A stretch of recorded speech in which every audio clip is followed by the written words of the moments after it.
Good afternoon, good afternoon, good afternoon, everybody. Welcome, one and all. What a great turnout. Thank you all for being here. My name is Dennis Minsky, and I am not Portuguese. I'm a big fan of the Portuguese. I came here in 1968 from Pennsylvania. Do you know there are no Portuguese in Pennsylvania? At least there weren't then. So I hit this town. I'm 22 years old. I'm looking around. I was here for all the obvious reasons. 22-year-olds are here. I won't go into those. But all of a sudden I noticed these people, these Portuguese people, their food, their language, their nicknames, their occupation is fishing, and their love of family and community. And it really, really, really impressed me, and it has all these years. So here's a quote from Mary Heaton Vorse in 1942 about the Portuguese. They are so much a part of the town that today one could not imagine Provincetown without them. Good looks, gaiety, the old sense of the word, and daring are their inheritance. And I agree with all that. So I'm very honored that I was asked to MC this, and I will. And some of these people are our readers, are part of the reading group that Peter Cook oversees. And they gave a reading, last year, whenever it was, Peter? And I wrote about that. Last night, I heard the voice of Provincetown, old Provincetown. It was not one voice, but six, each unique, but they blended into a song of remembrance and regret.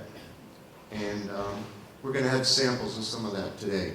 So what's going to happen is I'm going to introduce the speaker, a reader. He or she will read. Then if people have questions, reactions, responses, I didn't see any rotten fruit or anything being brought in, but if you want to ask a question of the reader, you can do that, and then we'll go on to the next reader. Okay? So, I don't want to take any time away from these people. Our first reader is Billy Fields, a 1979 graduate, Provincetown High School and town native. He works as a surgical tech at Cape Cod Hospital Healthcare, so we all feel a little safer now. And he makes his home in Fairhaven with his wife of 36 years. That's an accomplishment in itself. So, Billy Fields, first up.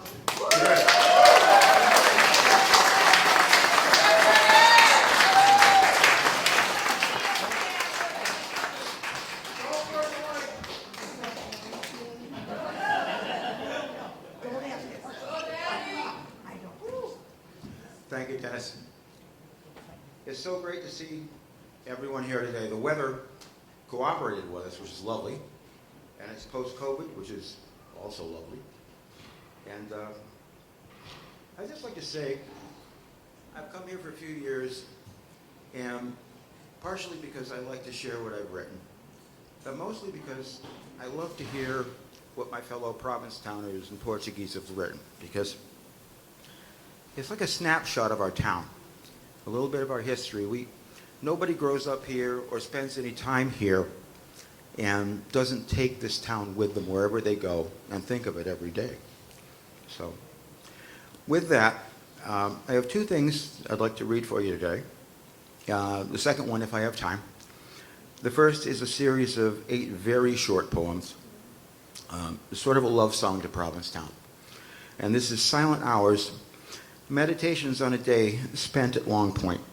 And these are based on the canonical hours of the Roman Rite.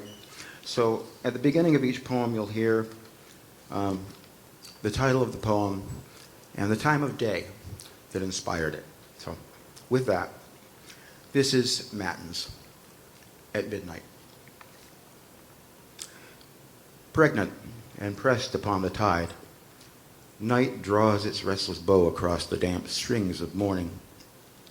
No more the voice of human tumult sounds against the sky, but the low diesel drone of a single dayboat purrs in bass staccato tones.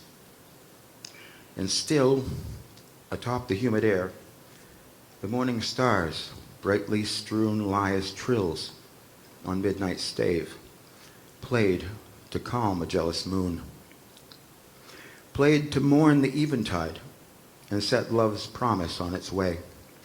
In dreams of fetid melody, night turns its page to tune the day. And 1,000 creatures in the sun shine in hungry seagull eyes, while flightless chicks await the sun at rest beneath the August sky. Lauds at sunrise. Praise the gentle brush of day, its dampness full upon my lips, and let its music laud the earth, an overture to wind and wing, to tide and moor, and all that may abide effulgent day's rebirth. And of my tent a curtain make, to frame the nascent songs of birds, that once again we might inspire the wonders of a rural birth, of heaven's light and soundless words. Prime at 6 a.m. So begins the work of hive and hand, both to their industry. Day's cool mist awakening drone and man alike, each to his purpose. Grant that your love might touch my hands and make of my efforts 1,000 small prayers written in the lines of my fingers. Earnest labors of peace, promises of joy, born of this morning, offered in hope, and received in grace, as the world is tired and so much in need. Tierce at 9 a.m. Spiraling and spiraling against this vast azure window, a lone seagull effortlessly graces a cloudless canvas. Held aloft on pointed wings to music unheard by men, sole partners with the sun, he marks the meter of the breaking surf, turning and turning and turning again, mute pirouettes to grace the morning. Higher and higher the silent duet, lazily echoing all below. Beach grass traces his spiral arcs. An ever-widening brush of wings, and I, in dumb wonder, struggle to find the frame, the canvas, on which to paint my love for you. Sext at noon. Gone the fleet morning haze, all sound muted by the damping tide. Without shadow we stand. The heavy air seems to buzz.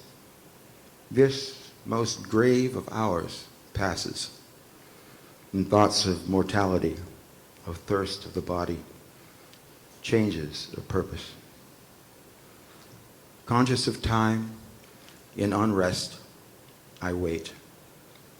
Nons. Nons at 3 p.m. The day breathes out, sighing like a Jew in prayer, and my heart atones in penitential whispers. So passes our living sun, cast upon its heavenly arc, and the day's growing shadows reach out towards dusk, edging softly over tidal flats, their dark fingers quiet streams of respite, of gentle comfort, calling me to vespers. All things in their place, the world is deliciously made. Vespers at sunset. Let me sing when day is done, as birds have stilled their calling. The sun, aflame on distant shores, laying fire to the fragrant lavender. How its incense holds me now, passing lips and tongue to feed what hungry breath might swing wide, that miraculous gate through which the sun evades the night and dawn awaits the day. Never an ear so earnestly has borne my voice in song as has this sand, as has this treasured sky. Never a tongue has spoke as sweet of beach plum vines and rose hips, of gulls now still on silent nests amid the tern's light footsteps. And blessed sunset slumber cools the feet that in this sand now lie, their travels done and labor spent. They rest beneath the eastern sky.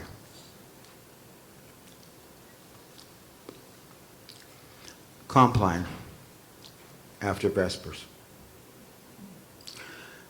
Love's labors lie abed, anointed both by sea and sky, and breath a benediction swells to crown the rising tide, while darkness mutes the sacred light of Henchie and of Hawthorne. This heavy air that shaped the words of Williams and O'Neill, this sand where pilgrim feet first trod, and Luso sailors found a home to shake the Azores from their keels and net the native cod, is yet of promise born. Invested in these silent hours, heaven's gifts now lie betrayed, where all God's angels yet abide. We wait once more, that loving peace, pressed hard upon a pregnant tide, played out amid the trills of stars, undampened strings of morning.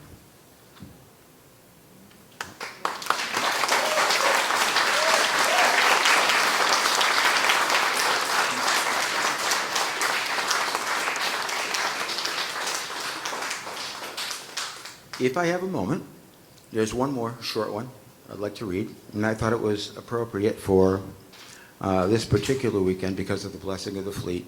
And this is everyone has some sort of memory of Provincetown that sticks with them. Some sort of sentinel event that happened while they were growing up here. And this is one of mine. This is Patricia Marie, the loss of a scalloper. This living sea on which I ride turns restless between earth and sky, God's mirror to celestial night, and mother to the Portuguese. This, the sea that fed the Christ and made our flesh as one with fish, a covenant of bread and wine forever bound together. The sea whose whispers drew those sons of creaking wood and rusted steel, of wind, of rain, of diesel fuel, and church pews now left empty. The sea whose endless bounty fed their iron rings and empty hold, and moved with cold and weighted hand fortune's tide to shift their load. The sea which on that Sunday night then rent sweet love from children's sight, and from my friend forever took a fisherman and father. And that same sea, its promise kept, took back those souls beneath the squall, exacting in the hardest of terms the price for having heard its call.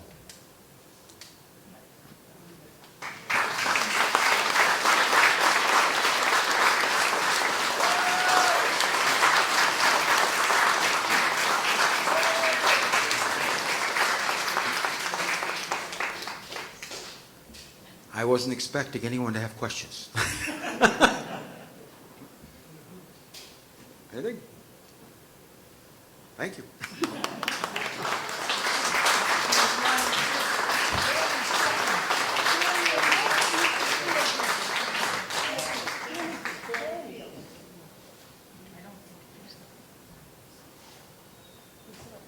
Absolutely beautiful, amazing. Wow.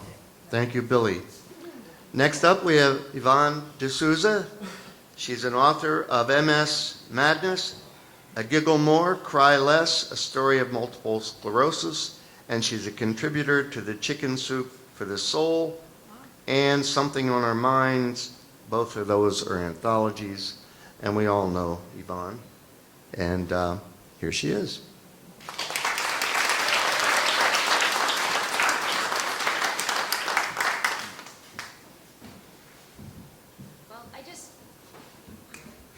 I just want to thank everyone for coming, and I'm so blessed to be back here with all of you, and blessed to be invited again to speak or to read with such wonderful, amazing writers.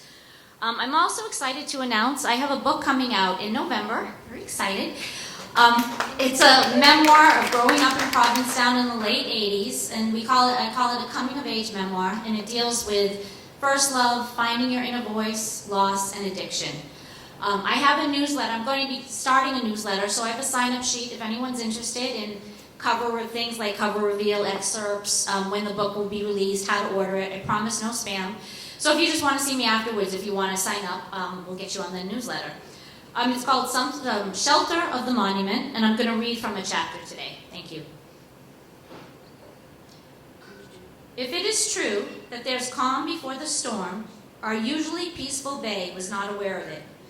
I could see churned-up ocean-like whitecaps crashing viciously just past the breakwater. The harbor was abandoned too. Owners of small vessels had removed their crafts, and the choppy, empty waterfront looked like winter. Yet it was near 90 degrees, and the winds had not started yet. Before I unlocked the door to the gift shop, I glanced directly above me. The monument rose above, as high and strong as it had ever been. It wasn't worried about Bob. The little hurricane was nothing compared to the well-made granite tower, thankfully. My childish nightmares of it toppling over notwithstanding, the tower, like the town, was ready for a little rough weather. Richard called me at work several times and told me he was at the Bradford, only 3 blocks from the store. Has your boss said when he's going to let you go? I can't believe he's even open. Call me here and I'll come get you. My boss came into the store just before 11:30 in full panic mode. The radio report stated that the hurricane was advancing quicker than expected, and he worried about having opened at all. He helped me close down immediately and offered me a ride home. Since I was meeting Richard at the bar, that wasn't a good idea. I'll be fine, Kurt. It's out of your way, and I'm a fast walker. It's still pretty calm out. Okay, but please tell your mother that I'm sorry for keeping you. You're going straight home, right? He said. I nodded and left. With my boss's arrival, there had been no time to call Richard for an escort, and no need, as even though there was a weird feeling in the air, the weather was still quiet. The notion that this could be very serious was heightened by the fact that Donald Thomas wasn't in the square. He was the Provincetown policeman known as the dancing cop to tourists. His means of directing traffic was an art form that exhibited both precision and safety, complete with dance steps to help keep things moving along. Townies, washashores, tourists, and entertainers, from the lowly street musician to nightclub headliners, all stopped at the busy intersection that led vehicles to the main parking lot and the pier, but only if Donald told them to.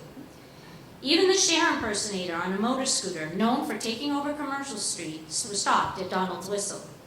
Without him, normally this part of town would be chaos on a late August morning, but with the streets empty, he had nothing to direct, and no way to keep us safe if the weather predictions proved accurate. When I got to the Bradford, Richard ordered me a quick drink while he finished up his own and the bartender set to closing down. As we walked to Laurie's not far away, the wind started to kick up and it had begun to rain. At the house, we discovered some leaks already starting, and we pulled out pots and towels. Then Richard announced he was going out briefly. What? Where are you going? The storm is starting and we're supposed to be keeping an eye on the house. "We will. I'm just going up the street. I'll be right back." His friend Ronnie lived up the street, but this was ridiculous. We had all that we needed, and this was no time for a casual visit. True to his word, Richard was back within 20 minutes, but told me he had to go out again and left as soon as he came in. It was then I realized what he was doing. He was looking for cocaine to help weather the storm. Far be it for Richard to spend a hurricane without a little coke in his system. I was furious, and I felt like a fool. I could be at home, playing with my nephew and eating my mom's homemade cooking. The idea had been to spend the storm with Richard in a mature, responsible way, helping to protect my sister's house, not alone, bored, and a little frightened. I actually thought about going home, but knew that was a dangerous idea. And if I did, how would I know if Richard was okay? How would I explain to my mom why I chose to walk through town in the midst of a hurricane? When the power went out, I decided to call home to check in before the lines went dead. Drew was napping, and my mom and Laurie were playing Scrabble. "How's it going there? Are things okay?" "They are," I told her. "There's water coming in a few places, but I'm on them." "And Richard's with you, right?" "Of course," I replied, feeling ashamed to admit the truth. It was the second time I had lied because of him in just 2 hours. My mom did not need to know where he was. In her mind, as inappropriate as our relationship was, she had come to believe that Richard had truly had my best interests at heart. While he was gone, I continued to mop up the multiple leaks that the wind blew in through the windowsills and the roof. I did notice debris landing in the yard, but was too afraid to go out and grab it myself. The hurricane was raging at that point. Eventually, I saw Richard outside. He was moving about the yard, securing what had landed in it so it didn't cause any harm. I opened the door to help, and he yelled to me to stay inside. He would be right in. So with him on the outside and me on the inside, we did complete what we had promised. We helped protect the house from as much damage as possible. When Richard came in, he was soaked, windblown, and a little off. Not terrible off, but enough that I understood he had found at least a bit of what he was looking for.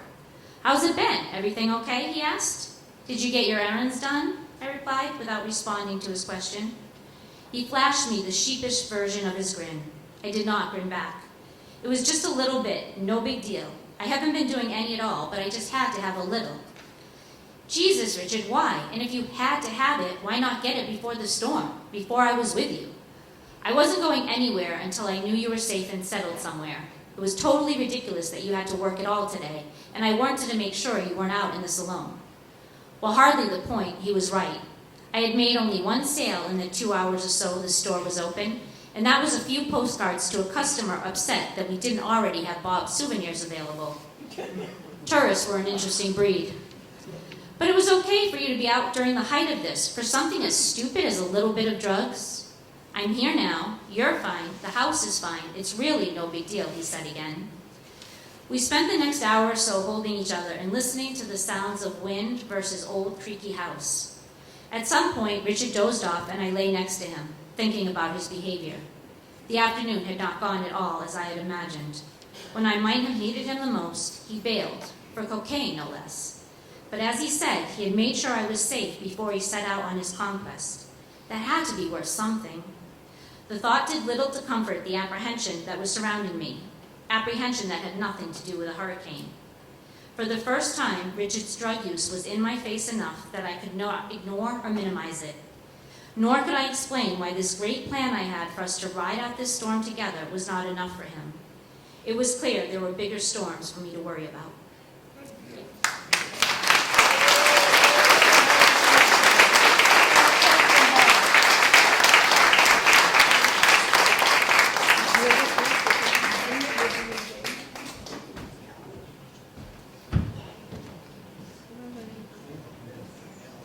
So if anybody does have a comment or a question at any time, just raise your hand and we'll make sure that's accommodated. That was wonderful. Our next reader is Rachel White. She needs no introduction.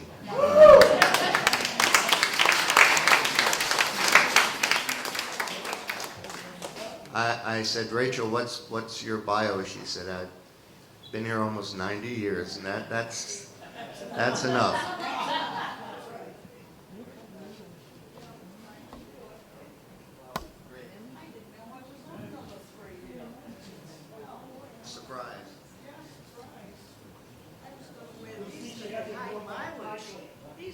mileage. Oh, all right, thank you so much. Well, I'm so glad to be here for several reasons. Because of my age and because I'm looking out at all of you, remembering you as kids, because you'll always be kids to me. And you know, I'm so surprised, and not so really, because you all graduated from Provincetown High School, and look at the brilliance. Look at the brilliance that has come out of that school. I am so pleased that the school is still in operation. Unfortunately, it's not the many children that we had, but at least there are children. So my colleague over there, he laughed because I wasn't sure what I was going to talk about. I didn't been asked a year ago and only reminded a couple of days ago. So I was making notes on the paper plate. Notes of all the things I was going to talk about, and then I kind of changed my mind. And I decided that maybe we would talk about, I was going to talk about my growing up years here, but those weren't good because it was the end of the Depression and the wars, and Provincetown, because we were surrounded on three sides by water, had U-boats and all sorts of other things that came in here. And we all thought we were fighting the same war. We had blackouts and air raids, and food went to the war effort. Those were not good years. So I decided that maybe we should talk about us. And us mostly are Azorians. The mainland people came here from Portugal. They were the farmers. They were the gardeners. The Azorians were fishing folk. And when they found about the fishing grounds, they wanted to come to earn a living for their family. Well, some of you may not know this. Some of you did, because I remember Frank Gasper mentioning it. He used to be my paper boy. And he's a brilliant writer. So he mentioned that back then, when those scruffy fishermen, plaid shirts, rubber boots, came to Provincetown, there was a mini Ku Klux Klan here of business people who decided they weren't welcome. So they went to St. Peter's Church because basically the Portuguese people were Catholic. And I found this so by looking up the Azorians, because George Bryant and I used to go to the library to do a lot of research on a lot of stuff. Now you can press the button and Google everything. So the upshot of all that was that these people decided the Portuguese had to leave. They were not welcome here. So they're a hardy class of souls. They did leave. They came back with twice as many people. As a result, the rest is history, because the people that didn't want us here burnt the cross, not once, but twice, on St. Peter's, the old St. Peter's Church. And that is a basic fact. A lot of people didn't know that, but that's what happened back in the end of those centuries, the early 19th, the end of the 18th century. And so all of those people, and we're all on the same mission. Where are they now? They all complained, and here we are. And that's the result of the reason that a lot of the Portuguese people, especially the ladies who were renting rooms, welcomed everyone, including the people of a different persuasion. They allowed them to come, and because they knew what it was like to be ostracized from this town. And so I could go on and bore you with a lot of things about the statistics of the Azorians. I will mention one story, because my friend Helen, she lived next door. She moved in when she was 5. And her parents were from Portugal. They couldn't speak English. So we felt kind of cheated because I did. My father died when I was young and my grandparents were gone. My mother was second generation, I'm third. So my friend and I were talking one day, and her parents couldn't speak English, but they didn't allow her to speak Portuguese at home. None of the kids could, because they were going to school, and the Portuguese folk were raising families. Even though there was school to teach them to speak English, they didn't have time. So they wanted the kids to speak all English so that they could learn the language. Well, one day we were talking, and she said, well, at least I'm 100% Portuguese. And I said, yeah, me too. Well, I was within earshot of my mother. She said, no, you're not. I said, what? She said, no, you're not. My grandmother was a French woman. Her name was Amita Duché. Imagine that. They even had her name. Oh, my God. What? How did that happen? Well, there was intermarriage with some nationalities, and you will know that if you look up all of this, you will find there were a lot of Moors that came first. There were a lot of other people that discovered Portugal before. But with us, there were a lot of other nationalities. So some of you could be Sephardic. I said, what's Sephardic? I had a friend that I worked with, and he said, oh, I think you're from the Sephardim. I said, what's a Sephardim? He said, oh, well, that's Jewish people. I said, it is? He said, yeah. Well, what do they do? He said, well, and he said, but you're not Ashkenazi. Well, what's an Ashkenazi? That's Jewish also. Well, what do they do? Well, apparently, after I discovered all this, I found there was dialects in their language. There were certain beliefs that changed, like sometimes Catholics and other religions. They had some differences of things. But basically, the Sephardic people were the ones that settled in Europe. So now as people started to do the DNA, I'm hearing them say, you know, I'm not all Portuguese. I got some Sephardic, I got some this and this and this. Well, this is what happens, because when people move in or move out, there's intermarriage and there's interrelationships, and that's who some of us became. So I could go on and bore you with a lot of other details and statistics, because I started with the notes on the paper plate, then I went to this. And I said, I'm not going to waste their time talking about things that they can Google. So, if you have any questions about any of this, I hope I can answer them, because I'm grateful that my friend said to me, hey, you bitch, you had the last rites 2 times. How come? I said, God didn't want me, the devil didn't either. I'm going to be around to haunt a lot of people for as long as I can.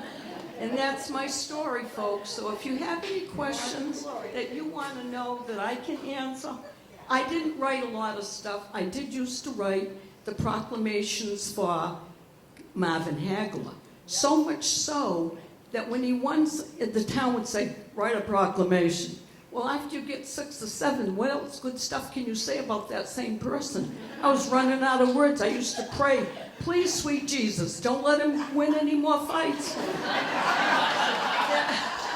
So that's my story that I can convey with you. There's a lot of details in all of this, but you don't even need to know that. Anyhow, just be well and safe. God bless you. And if I have any questions, I'll answer. Thank you. Obrigado.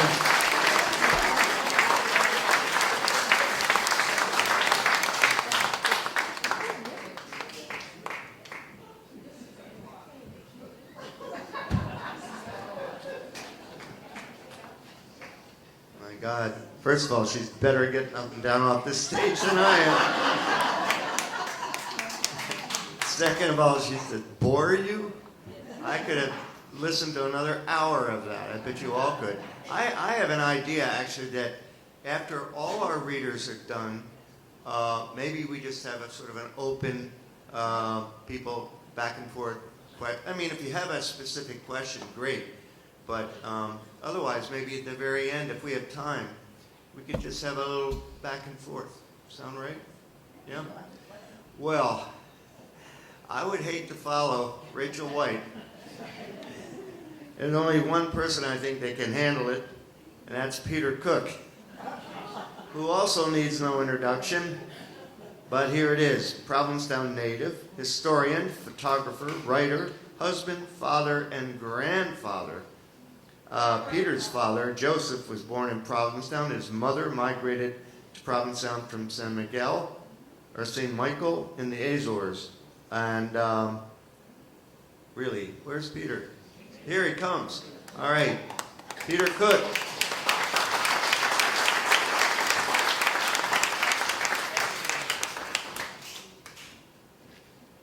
Said everything except bullshit, artist.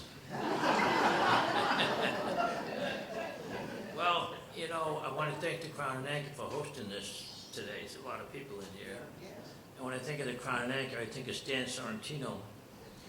He owned it at one time, and he was our music teacher at Provincetown High School. And the only thing I remember about him teaching me music, or the only thing I know about music, was when he used to go, rop, bum, bum, bum, bum. That's all I know. That's all I remember. And other than that, he had beautiful Italian, really pointy shoes. I really like those too, and I like Stan.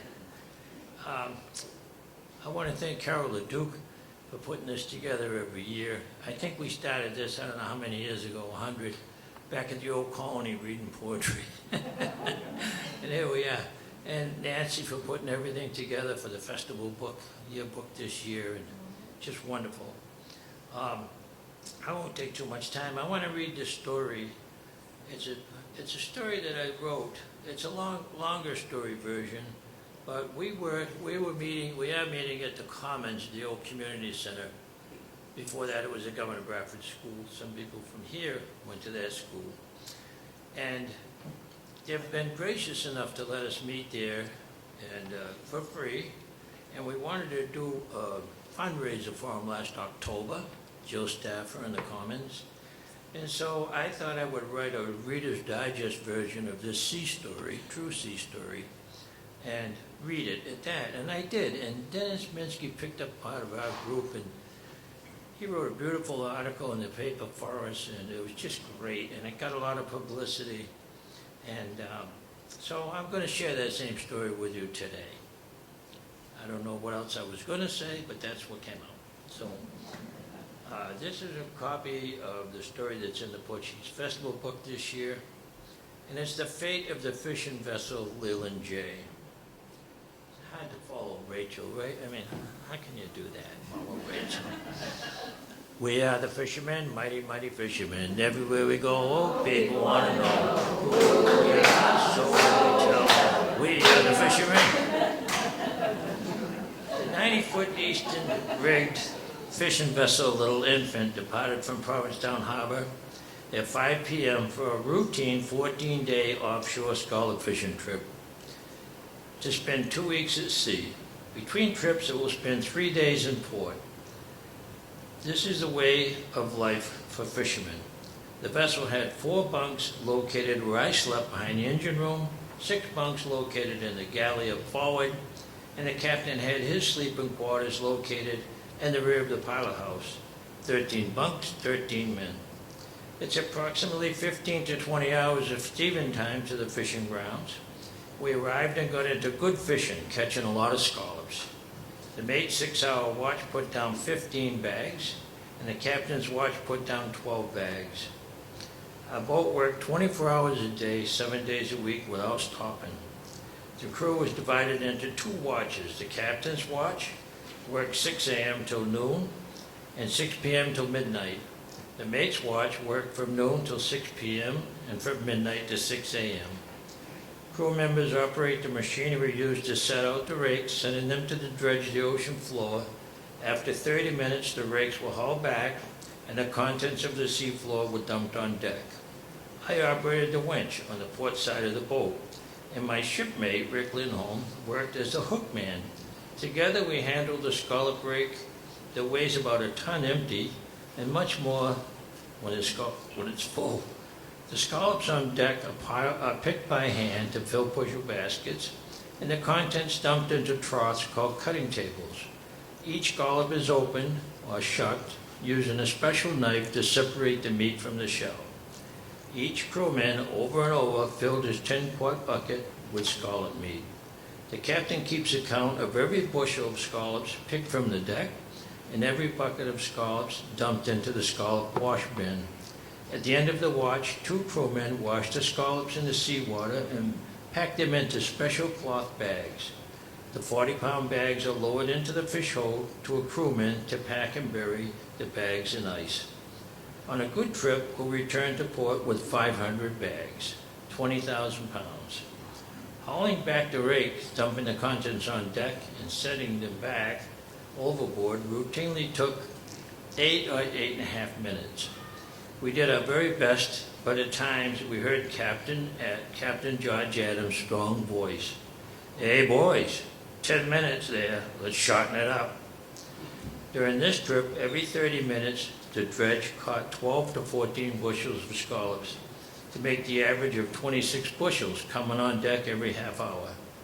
We had sloppy, rough seas from wind, now reaching gale force.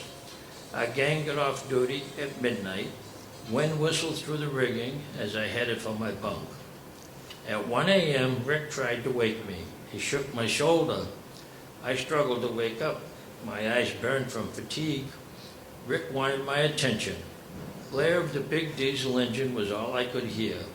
Confused, I raised my hand to cup my ear so Rick could yell into it. "Peter, I'm sorry to wake you. There's a fishing boat nearby taking on water. It's sinking, and our captain wants you up in the wheelhouse with him." My friend and shipmate Gilly, that's Bobby Gillis, was one of the oldest seasoned crewmen. His bunk was up forward. I yelled into Rick's ear, "Rick, did you wake up Gilly?" Rick answered, "Yes, all men up forward are awake." I asked Rick, "What did Gilly say?" He says, "Gilly said, screw him, let him sink." I chuckled to myself. Rick, Gilly, Tony, and I worked the same watch for hours. This had been a hard trip. We were in a big storm. It's after midnight, and everyone was exhausted. The captain gave the order, "All hands on deck." And Rick did his best to be sure everyone was awake. Rick said, "Be careful while you're going on deck." I answered, "Thanks, Rick. I'll see you topside." The boat rocked and rolled violently. I struggled getting into my foul weather clothes and boots. It's difficult to hold on, and you can't let go. Rick stood by for a few minutes before yelling in my ear, "Don't hurry. Last I heard, that boat was 9 miles away, but it might be closer now." I climbed to the top of the steep engine room ladder. Usually I would walk through the shucking house to get on deck, and from the deck climb a tall set of steps that went to the wheelhouse. But this time I spied a small emergency exit door at the rear of the captain's quarters. And from the top of the engine room ladder, I could reach that small door, so I struggled my way through and ended up inside the captain's private quarters. Through the second door, I stepped into the wheelhouse. "Well, I'll be damned. Where the hell did you come from, Pedro? And why were you in there?" I said, "I wasn't in there. I just passed through." I got to the top of the engine room ladder, and the small door at the rear of your cabin caught my eye. I cut through there so I wouldn't have to go out in the weather. "Damn, Pedro, I didn't think a fat mouse could fit through that door. I need you up here with me. We got a mayday from a nearby vessel taking on water. I guess the pump stopped working, and it's sinking."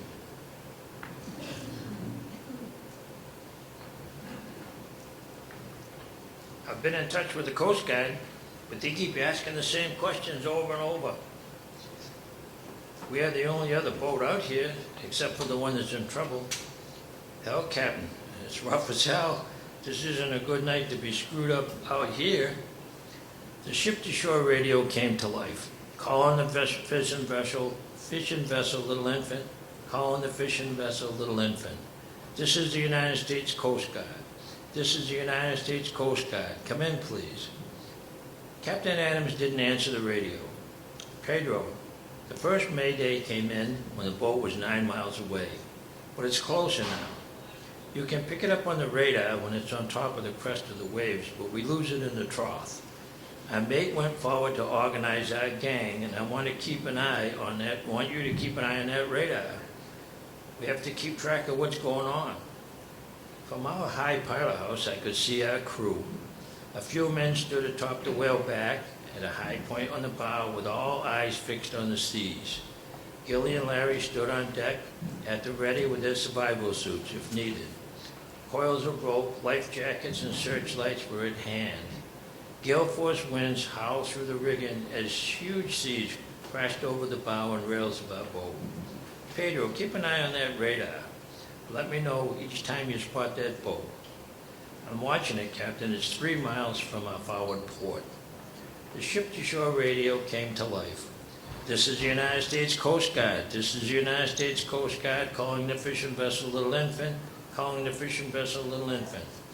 Captain Adams reached for the radio microphone. This is the Infant. Go ahead, Coast Guard. Coast Guard's response. Fishing vessel Little Infant, this is the United States Coast Guard. What's the name of the vessel in distress? What's the name? Captain George Adams barked into the radio microphone. The name of the vessel is the Leyland J. I already told you that 10 times. How many more times are you going to ask? He said, Pedro, I've been saying the same things over and over with those guys.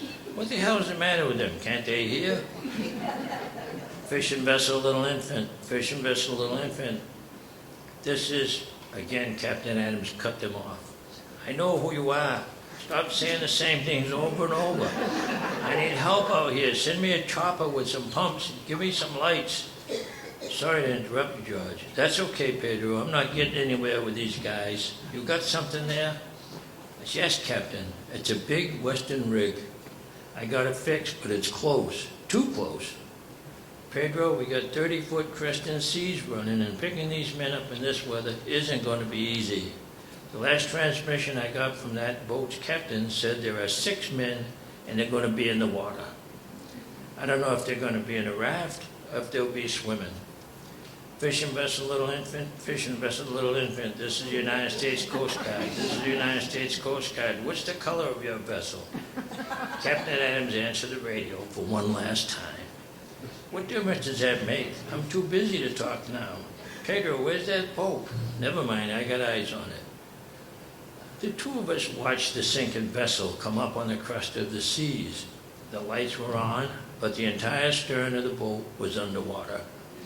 Pedro, be careful, my boy. Go forward to tell them.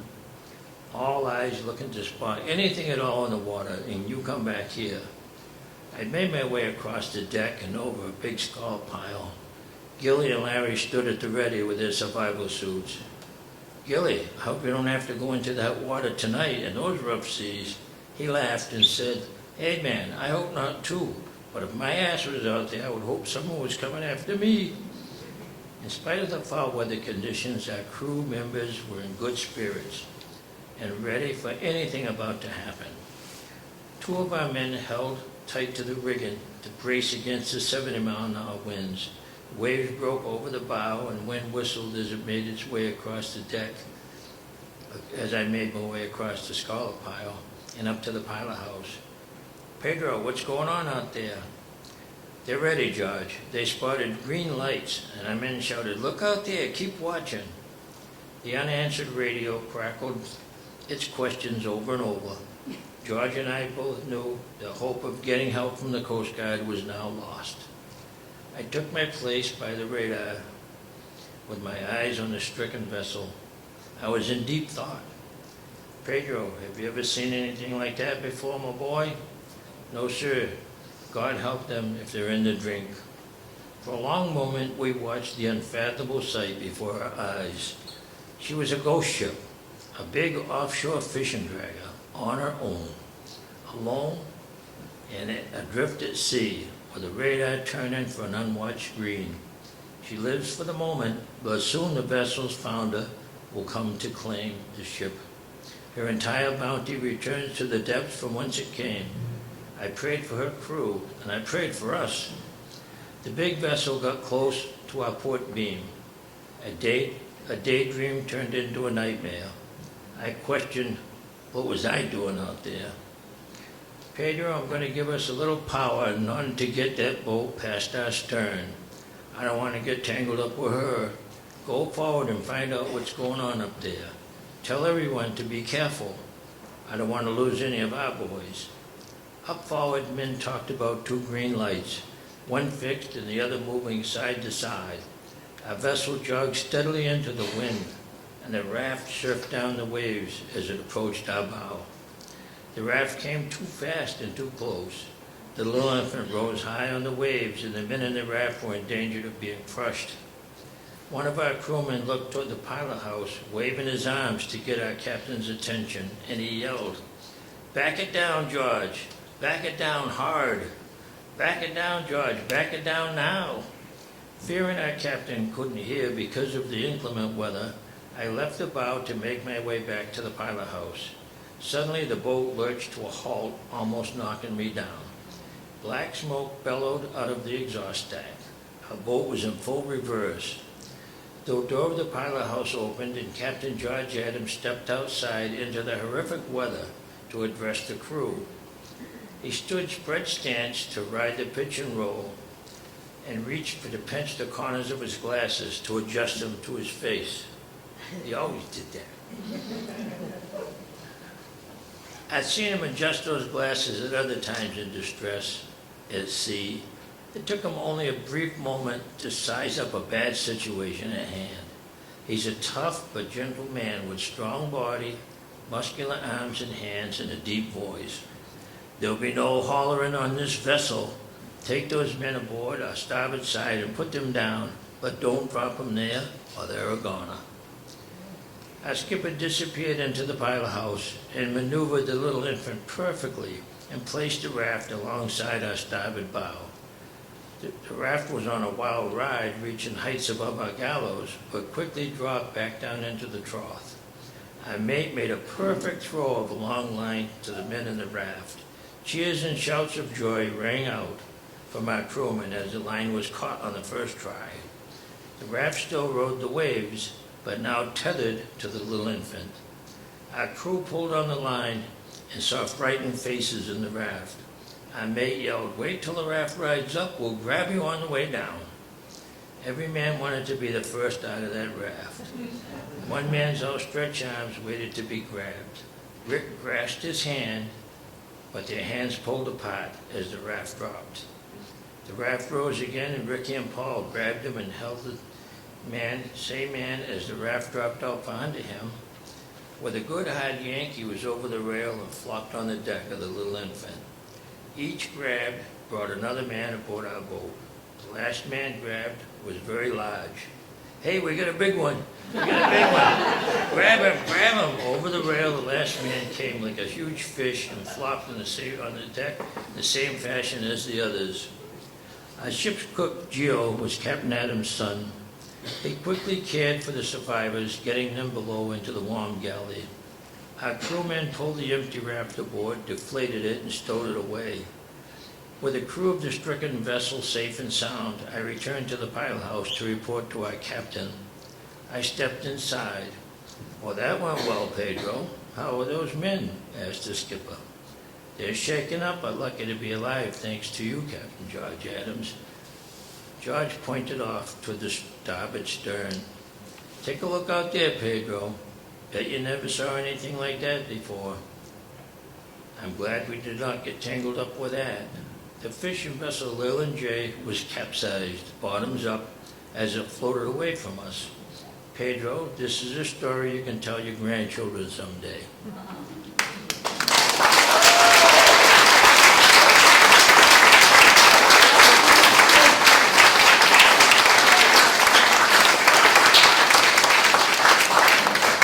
Thank you all very much.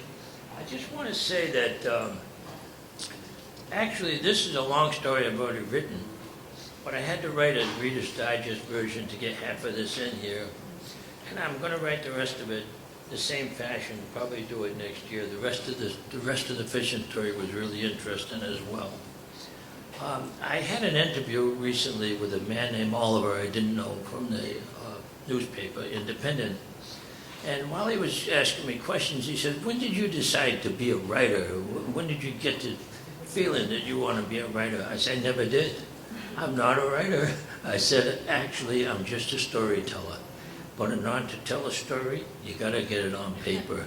And that's one of the reasons why I like the writing group, because they help me with my writing, and we help each other with our writing.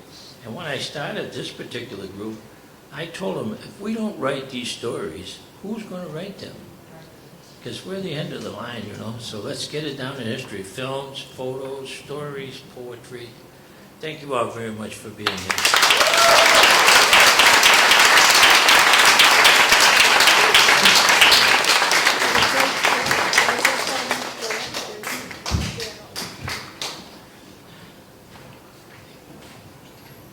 Storyteller indeed.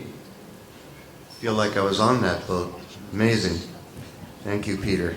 Next up is Maria Packett. Maria Cash Dollar Packett. She grew up in Provincetown, graduated from Provincetown High School in 1982. After college, she moved to Sandwich, and she's always loved writing, finds it healing and grounding. So Maria, welcome up here.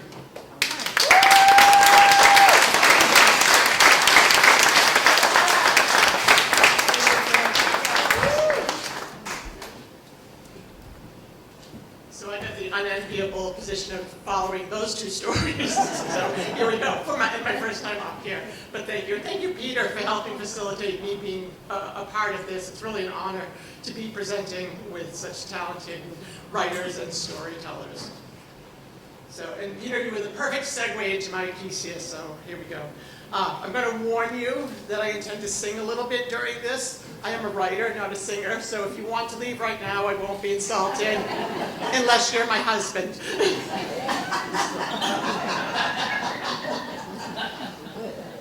I learned the rhymes and rhythms of the Provincetown High School cheers early on, and many of which survived well into my own days as a PHS athlete.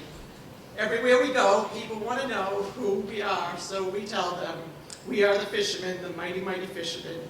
P-R-O-V-I-N-C-E-T-O-W-N with an F-I-S-H-E-R-M-A-N. Provincetown fishermen gonna win. How many of you remember those?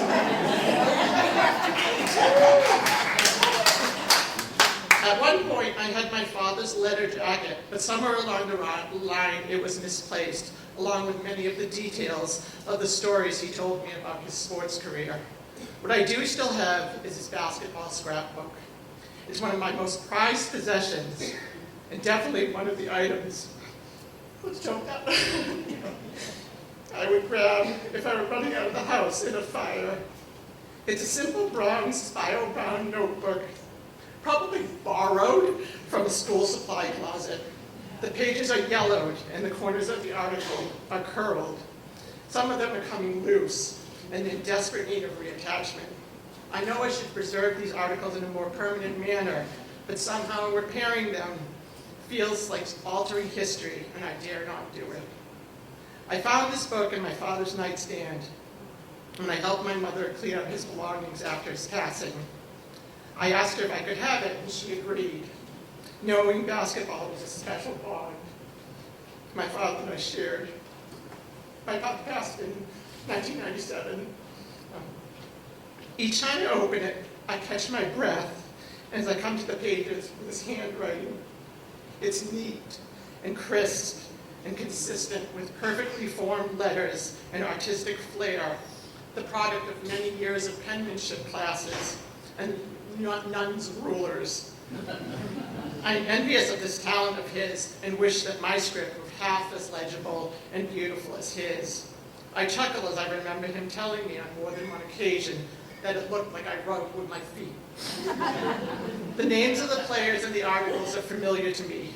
Newspaper scoring rosters boast familiar Provincetown names: Oliver, Silver, Santos, Ventura, Meads.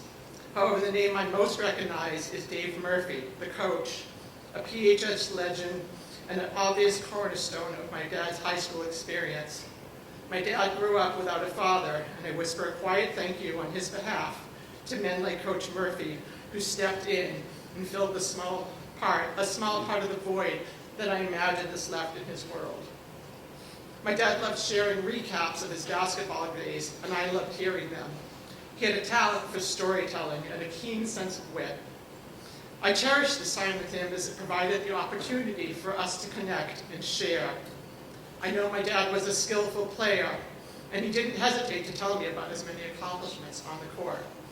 The newspaper clippings in his scrapbook confirmed this, his name often capturing the high scorer position on the ranks. In 1944, my dad and his teammates played in an MIT tournament in the Boston Garden. Articles in the scrapbook put the cost of the trip at almost $500, over $8,000 by today's standards. It was uncertain if the team would be able to attend due to the expense, but ultimately it was paid for by the school, with the townspeople making up the difference. Whenever Dad talked about the tournament, he would brag that he was the first player to step foot on the Boston Garden floor. Kathan Ventura and I were speaking recently, and she shared with me that her father used to brag that he scored the first basket. Neither of us are totally sure about the specifics or the validity of their claims, but we retell them as part of our story in honor of our fathers. These small-town boys made quite a showing in the big city, but ultimately lost by 1 point, their only defeat that season. Like many of his school fellows, Dad went on to serve in the service. He continued to play basketball in the Army and met and married my mom while serving in Germany at the end of World War II. Decades later, my father and many of his teammates moved from the players' bench to the bleachers, where they cheered on their children, providing coaching and commentary from the stands. Now and then, they'd have a chance to return to the court, playing in old-timers games, or the beloved and guaranteed amusing donkey basketball.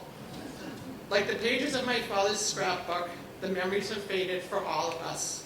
However, orange and black will forever be a part of the colorful tapestry of our little town, as the stories and the cheering live on in our collective memories. We are the fishermen, the mighty, mighty fishermen.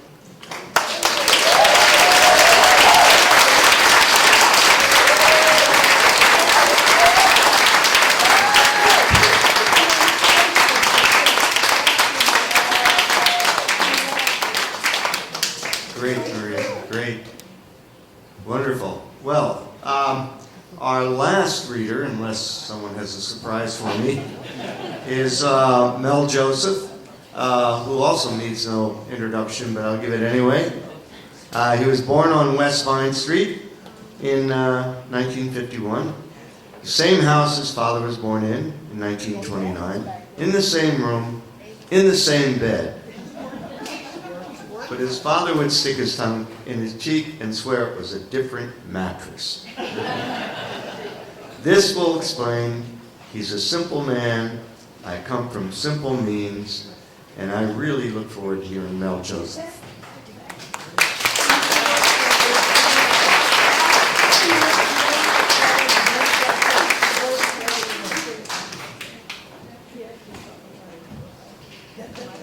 I want to thank Peter Cook for something. He saved my life. On November 15th of 2021, my wife passed away. On December 4th of 2021, Peter Cook messaged me in Facebook and said, "Hey buddy, you want to help me start a writers group?" Well, it became a great distraction for me in a time that was really tough.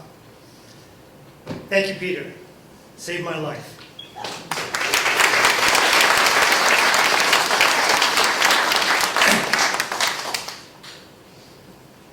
The title of my story is your title as well. What do I miss most about the 1950s and 60s town that grew me? There's my father rowing me and my mother out to the point in a shallow draft dory, aptly named the It'll-Do. These summer adventures sadly came to an end once my brother was born in '55. My father walking up the street with a mess of heads dangling at his hip, a tongues and cheeks delicacy, soon to become Vina Dias. Since my father passed away in 2006, I haven't heard anyone introduce me as, he's Molly's boy. My mother, always making more of what we did have than of the things we didn't have. Playing pitcher and catcher with Jimmy Dalpy in the alleyway at Watson's Court. Only needed a wink to know that the catcher's mitt and chest protector Jimmy was wearing was acquired by his older brother Pete in a less than honest way from the PHS equipment locker. Hopping in the cab of Mr. Dalpy's international pickup and going on his ranger rounds through the backside beaches and the province lands, dropping the tailgate just shy of head of the meadow for a bag lunch of PB&J. The Atlantic Ocean as our special backdrop, and his dog Gypsy running wild up and down the beach. Putzing around and pestering George Breyer, waiting for him to put the penny candy jar up on the counter for us to take a handful of squirrel nuts or Mary Jane's, no charge. A hot July day, and we'd rather play a game against the screen at Motta Field. A chance to be my favorite ball player, say hey Willie Mays. The sunny beach could always wait for another day. Running after school to the community center, the day you got to pick out your scratchy wool White Sox uniform. Check the socks for moth holes. Style is as good as talent to a young, aspiring Little Leaguer. Coach Freeman Watson, guiding the Little League White Sox through hard-fought, losing seasons and teaching me to accept defeat with grace, but to never let myself get used to it. The team still rewarded with a Dairy Queen soft-serve cone dipped in my favorite, butterscotch. That Jersey kid, Butch Mullaney, challenging us locals to throw our fastball by his bare hands. He caught it every time, with nary a pained flinch, and threw it back to us even harder into our gloved hand, and we didn't dare flinch. A fool's pride turned to a painful grimace. Arthur D. Roderick, who recognized that this young boy had a vision problem and arranged for this poor kid to get a pair of glasses from Dr. Berman. Charity from a caring man, presented to my proud parents with a discreet dignity. Now I could see catcher Jimmy Dalpy's signals behind the plate. Aunt Fanny, my father's godmother, but a grandmother figure to every child she served lunch to at VMS. No matter who you were, she made you feel like you were in your grandmother's care and made meat-covered mashed potatoes taste like it was a fine cuisine. And for another 2 cents, you got an extra milk. And quirky 5th grade teacher, Mrs. Collinson, who remembers her can I or may I classroom game. Pose your question correctly, and there were no boundaries as to what you could do for a reward, in or out of the classroom. There was janitor Jimmy Sands, that what kid didn't feel safer with his caring presence in their school day? He was more than just the guy that kept the boiler running. Watching the clock and waiting for morning recess bell was a toe-tapping, pen-clicking, nervous twitch. No more see Dick run, or is it see Jane fall, or was there a dog in there as well? And Jack and Jill went somewhere together, but I didn't care. That ringing recess bell, slam shut the books, hurriedly file out the door in an anxious, orderly fashion to the freedom of the playground, and choose up sides for a rowdy game of bulldog. Oh, and that day on the elementary school playground, when classmate Jeremy Swetzoff attempted to grab a handful of a budding 6th grade girl. And many years before the Me Too movement, he was pummeled mercilessly by a gaggle of 6th grade girls defending her honor. Playground justice, 1963 style. The rest of us boys got the message.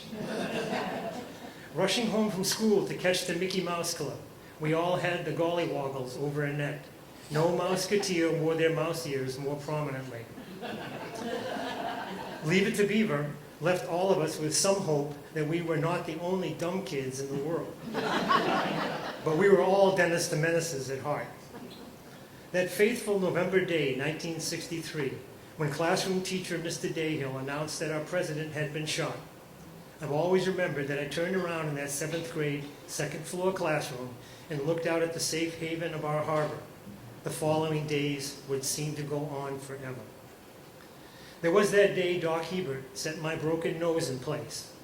He sat me in a chair, poked around the area with his oversized mitts, reached for a tongue depressor, and placed it up one nostril, and his other hand braced on the other side. With no forewarning and with a discernible snap, he sent the pain up my forehead, down my back, and it came out my ass like a fire. And with a sly grin and a gravelly tone, he said, "You'll be fine now, son." Running through the neighbor's backyard, through a clothesline maze of hanging scully joes, your hand strumming them as you duck by. A neighborhood-wide game of manhunt, all ages, all genders. The girls, better at hiding than anxious boys could ever be. Standard Street girl, little Patty Lisbon, was fast as hell on wheels. Steve Cabea's end of the summer morning league contest to secure the possession of a greased watermelon. A battle royale with slippery consequences. Buck up sides and dive in. Hang on to your bathing suits, boys. A conga line of wide-eyed kids dropping lines off the pier, anxiously jigging away. He who catches the most fish wins. Playing hide the matchstick off Colonial Wharf with Eddie Reyes and Peter Taves. Hide that stick as deep as your lungs can handle. Or ragtag on Macaras, an all-afternoon summer challenge. All comers on chosen sides, sure to end with a few splinters in your leathered feet. My cousin Chucky and I on the beach behind the Viking with broken fish box slats fashioned into quasi-baseball bats, whacking stones into the water with a Ted Williams panache until our hands were raw. Simple fun. A Saturday afternoon scary movie fest at the community center. Free, the price of admission, and hard oak benches to squirm on. The Scorpion, or I Was a Teenage Werewolf, our black and white film noirs. The musty smell of the Provincetown movie theater, the heavy burgundy-colored drapes, intermingling the smells of popcorn, candy, and a musty musk, and that smell of chewing gum rubbed around on the bottom of a little girl's shoes. A cherry Coke and a pack of nabs at Adam's Pharmacy in exchange for your 25-cent lunch money. The whirring sound of the jadeite green Hamilton Beach frat machine behind Adam's counter, whipping up a mocha confection. Dropping dimes in the phone booth on Gosnell, your girlfriend's number, the prompt. Pick-up basketball games on the East End playground, taking a Kenny Segura elbow to the chin. One can find honor in being manhandled by a high school legend, and it's no shame that Johnny Cawley drilled one over your outstretched arms. Skimming across the wake of the Boston Belle and Jimmy Mac's 15-foot flat-bottom boat, hanging on for dear life and laughing our asses off. Diving for money, the taste of silver on our palate, and cheeks are bulging, played out amongst many iterations of chuck a nickel over. And the anger in a father's face when we don't even try for the quarter he whipped. We'll get that one with a sieve at low tide. The annual horse show out at Evans Field, the smell of hay and manure taking over for the smell of gurry as my ambrosia for at least a single day. The pungency of malt vinegar laced French fries at the end of summer carnival, plucking out little yellow duckies as they float by. Your ill luck rewarded with another Chinese finger trap.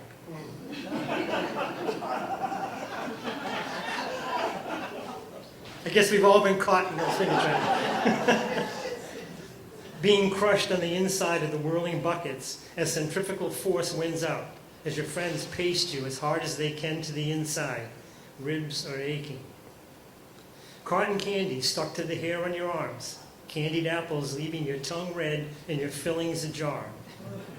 Sitting on the step of my high school sweetheart's Prince Street home, following a night at the carnival, and impressing her with the celestial locations of the Little and Big Dippers. There were stars in our eyes.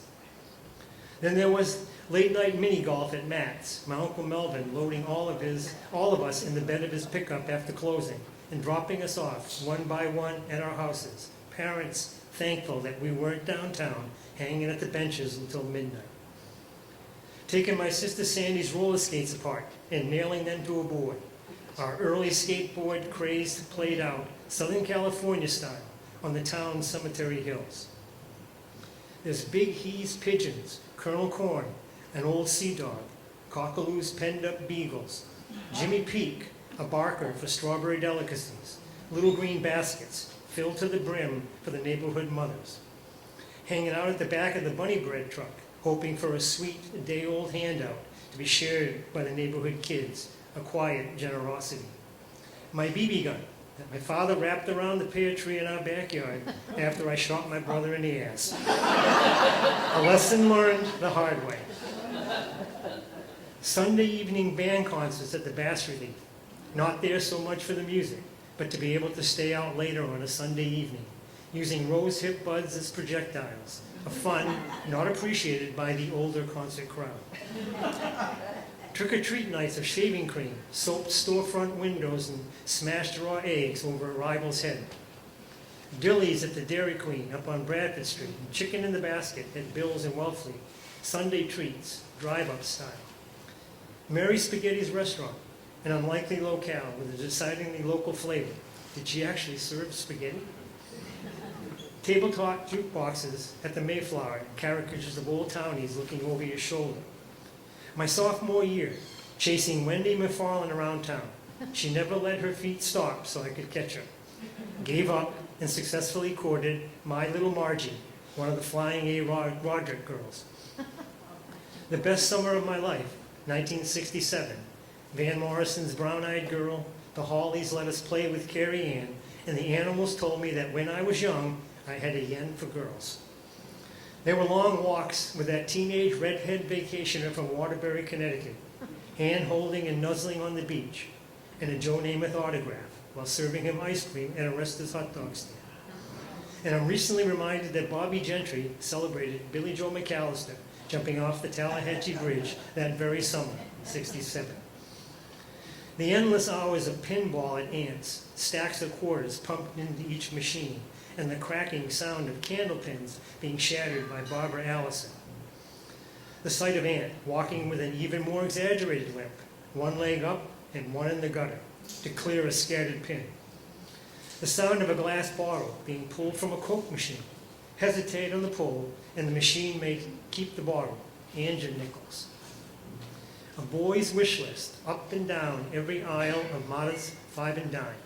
A Roy Rogers yo-yo, a Jetfire branded balsa wood airplane, a bag of army men, a roll of caps, only a sidewalk and a rock were needed. A ring ding and a snowball, or a tabletop pie, washed down with a Hires root beer, an orange popsicle.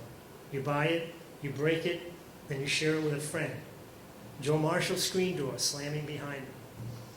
The names of Segura, Cawley, Ward, DeRiggs, and Vieira, giving us permission to celebrate with them on the Boston Garden parquet. PHS basketball pride was never greater. Playing tackle football behind the stands during a Saturday afternoon home game, emulating our heroes, Stormy, Peter, Mike, and Elvio. One day getting our chance to wear the orange and black and hear them cheer for us. Riding the bus through town after an away game win and cheering out the windows at the top of our lungs. We are the fishermen, the mighty, mighty fishermen. But that's been said before. My cousin Mary Ethel patiently teaching me the box step in their Standard Street kitchen. The freshman reception would challenge us clumsy teens to do at least one slow dance before giving way to the wilder gyrations of the jerk and the mashed potato. My junior prom, my night with the pretty girl, the one that all others in life would be measured against but never live up to. Shortly after prom night, her father would be reassigned to Otis Air Force Base. Our prom pictures sat on one wall of our Alden Street home for several decades. My failed attempt to conquer the greased pole, that blessing of the Fleet weekend in '68, slipped, slide, and the pole found my crotch as I leapt for the flag. More than my pride was injured. P.O. Box 353 and the sense of independence it meant to my father for a lifetime, and how it would just mean that we would only cordially say hi to the mailman as he made his rounds, since he would never deliver any mail to our house, ever. It was in Phoebe Rogers' class that I may have been befuddled by the prose of Lady of the Lake or Ivanhoe, but I heard her loud and clear when she preached that you can say more with less, one or two well-chosen adjectives over many repetitive descriptions. And for those that still say these ones, shame on you. It's these and or those and drop the ones. Now on to my high school graduating class of 69. 52 friends for life. Our 50th year away from the halls at PHS recently passed. And why did I never ask classmate Kathy Kusurgis out on a date? Oh, I know why. I wasn't one of the confident cool kids. There were hours and hours of time spent at 8 Fishburne Court, and trutas and bowls, and bread pudding to die for, all lovingly prepared by my aproned pavor. And that day we all got palmadas, spankings, for our day of play in the forbidden coal bin out back. A lot of colorful Portuguese words flew among the laughing and smiles. We had black soot up our noses for days. Red Rover, send Rini right over. Scratch a hopscotch in the dirt and find your stone. Tag your it and don't bother the adults. No worries. There would always be at least a dozen Menangus cousins to pester or get in trouble with. Our homegrown group of little rascals. Today I miss the entire town of the 50s and the 60s. Way back when, there were bake sales at Pumper 3, and Lions Club banquets at the Vet, and fish fries at Stormy Harbor. Scrambling for a ride up on Pumper 3 in the 4th of July parade. Those two-toned 57 Chevys parked to the curb in front of the benches. There's Fuzzy and Tarts, Khrushchev and Jaywalk, and Kenny Wheeler and American Graffiti Wannabe. Howie Slade and Keys, Fat Francis and Joe Did It, Iron Man, the legend, bending his cell bars with his bare hands. We had a pidge and a boofa and a couple of different duckies with a bucky thrown in. Those dangling rubber chickens greeting tourists in Zuki's doorway. Multi and the Barbarians, and the emergence of long hair, and the early days of confusion with gender identity. Are you a boy or are you a girl? The Jug Band and the Surf, and Gino's Ponytail. Pick up a kazoo and join in. Taves and Flyers Boatyards, skills to be learned and passed along. The imposing figure of a dragon drawn nakedly up on the rails. Joe Andrews, deftly applying his craft, and forever a town historian. Renaissance man, Clarence Kusurgis, his torch, the fisherman's savior. Boat captains and mates, Rivers, Rodricks, and Rays, and those that sadly went down with their catch, always to be remembered. There are the blaring sounds of the noon whistle and the chiming clock on the town hall, and the challenge of running home for lunch before the last bell rung. The smell of diesel fuel in the air as the draggers steam out at dawn. Foghorns and bell buoys, the sight of a morning fog wrapped around the monument, the emerging sun slowly peeling it away. Now, as I walk through town, my mind clips through the slides of my own personal viewmaster, telling the story of my past that now can only be seen in the nooks and crannies and alleyways. It all resides in a shoebox of memories that gets opened from time to time of an entire village of caring family, both blood or otherwise. Memories of this town that grew me. Thank you.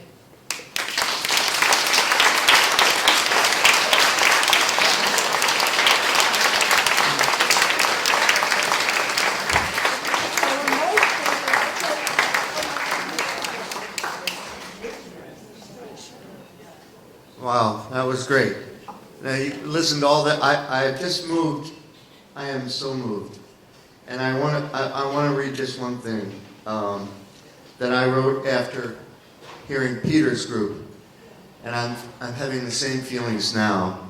The last paragraph what I wrote was, how many people living or visiting here value the town for more than a scenic backdrop, a water view, quaint houses, and a live and let live attitudes?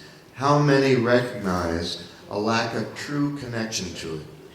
How many can discern that the real reason they are attracted to this place is that it is or was real and can be sustaining? Provincetown has a baked-in authenticity to it, left over from the days of old. It is fragile, perhaps fading, but it's still there, something we can all tap into and benefit. It's there for us. And I'm thinking about all the people walking by on the street out here. They don't know what they're missing. They don't know what they missed. I know what I missed hearing every one of these presentations. It was a wonderful time to be in this town. This is still a great town, and it's the people that make it so great. And I thank all the readers. By the way, there's a book for each of you that Carol gave me to distribute. And I don't know if anybody has anything else they want to add. Yes, sir, Peter. Yeah, it does work. I just wanted, I don't know if I took a second to thank my son Peter, who's over here behind yes, the of course. camera. And this is the first year we've ever been able to record this, which is really wonderful. So